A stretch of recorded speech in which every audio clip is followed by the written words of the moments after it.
Hi, I'm David Charlton, and this is the Demystifying Mental Toughness podcast. 5 minutes for a series of 6 episodes on a Tuesday for those interested in football or soccer, and in this case, specifically for coaches and parents. Hi there, I hope you're well, and you've enjoyed the previous 2 episodes of the Demystifying Mental Toughness podcast, where I've focused on football and helping younger people thrive and go on to enjoy themselves on and off the football pitch. And this is the last part of this short series, and something parents and coaches, I hope, will be interested in. And I want to emphasise the word enjoyment here, because this is the topic of this episode. Many kids and many younger players can get in their own way before a football match, in the car, the night before, and this goes on to spoil their enjoyment hugely. They can let worries at school, at college, in the academy, or in their life in general get on top of them, and it can be really, really difficult as a parent to be able to navigate it. Often young people don't want to talk about it, they store it up, and I come across this an awful lot in my work, especially with the naturally quieter type, the standoffish, the gentle kid, who's an observer of what goes on around them. Yet with family and with friends, they do let themselves go. Then throw them in a football environment and their behaviours are very different. Maybe it's because they feel like they don't fit in. Maybe it's to do with the environment itself, the way messages are communicated. It might well be that the child or the young person's new to the environment and they don't know their teammates very well. Either way, as I say, I do come across this an awful lot. The young person goes on to worry and really worry themselves, perhaps the night before, certainly the morning of, and in the car journey to the match. They get very nervous, some go into their shells, they become very quiet, or they might be snappy, some might even be sick, that's right, physically sick. Then what can happen is the child or the young person refuses to play. They might even get very upset and tearful, or they might fake injury.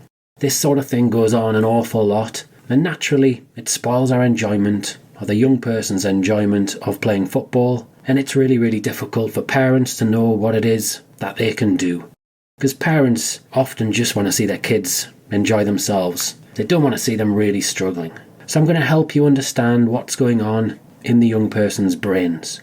So when they're thinking and behaving like this, their worries are manifesting themselves, I'd like you to imagine a balloon. So blowing some air into a balloon. To start with, the balloon, when you blow into it, is going to have a little bit of air. Then you blow some more, there's a little bit more air, and so on and so forth. So when you've been blowing into it for 30, 40, 50 seconds, it's going to be full with air. So imagine you blow once, that's a worry. You blow again, there's another worry. You blow again, there's another worry. And when you fill this balloon full of worries and doubts perhaps, where you're trying to impress a coach, impress a teammate, you've heard criticism, you've been talked to in a critical manner, and it all gets on top of you. This essentially is what's happening to our brain. As the balloon gets bigger and bigger and bigger, this happens to our brain too. So we're going to imagine now this balloon is our brain, and the alarm system in our brain, when the worries have got out of control, this alarm system's trying to protect us. It's trying to keep us safe. Yet, if the alarm is working too hard, which isn't our fault, it can be really, really confusing for the young person, and it tells them that they're in danger. So how can we help a young person figure out what a real alarm is, not a false alarm? So the first thing, as a parent, you can do is help the young person with some strategies so that their worries don't take off and don't overwhelm them. So it's best to practice this in a calm, relaxed environment, away from football, away from any pressure, so that they're not overwhelmed initially. A little bit like football training. When you're learning new skills, you don't want to just try and learn it in a match. You want to learn it in your lounge, in your garden, then in training. And then when you've got more confidence, you're more likely to put it into a game situation. This is very similar, where we're trying to access the regulatory system to make it much easier so that we're not overcome with emotion. So we want the young person to be curious about their thoughts and their worries and their feelings. So that's right, when they notice the alarm system's getting closer to going off, they're able to check in, they're able to breathe, and then they're able to say something. Hey, it's okay, don't worry, you've got this, I hear you. And what we can do here is help the young person to recognise that their worries can manifest themselves in their body. Hence when I talked about sickness and when you think about butterflies and breathing getting out of control. So you can start by helping the young person take some big deep breaths. Then you can have a little bit of fun with the exhale, and you can pretend, or they can pretend, that they're blowing out some candles on a birthday cake.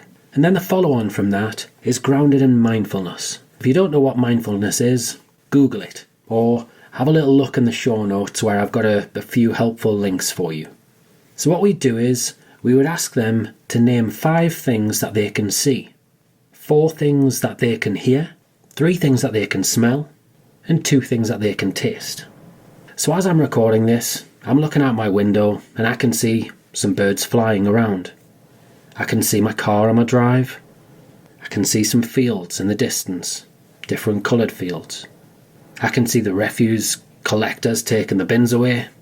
And then there's a nice sports car just driven past with the roof off. Crazy. It's raining outside.